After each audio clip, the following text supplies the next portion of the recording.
Gipamulta karon og 30,000 pesos si outgoing Cebu Governor Gwen Garcia pagkahuman siya na pamatud-an nga guilty of indirect contempt.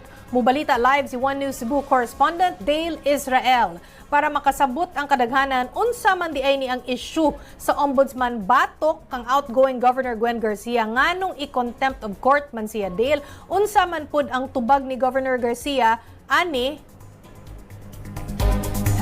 Dale? Sige. Nalukan kita karon dito mismo sa Capitol sa Cebu kung asa mag-opisina ang gobernador.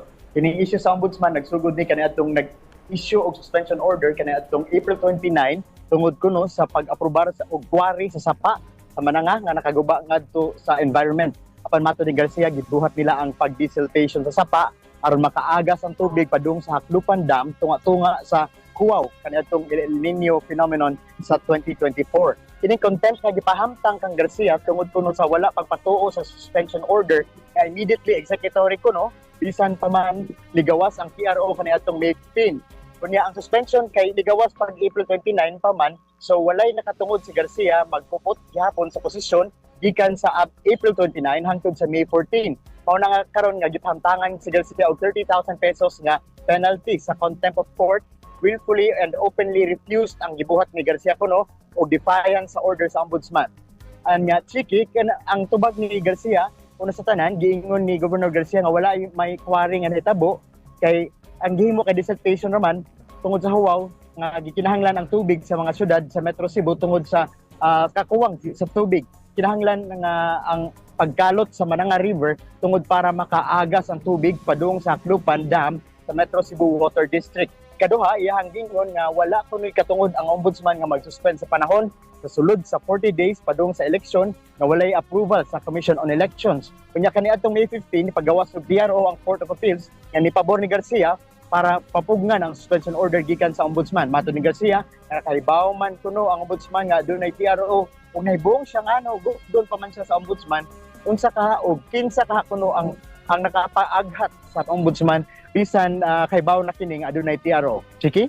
Dale, napa ko isa ka pangutana nimo. Kumusta man pud ang transition gikan kang Governor Garcia ngadto kang Governor-elect Pam Baricuatro? Ang hunghong or ang rumor ba kay dili daw mo cooperate si Garcia?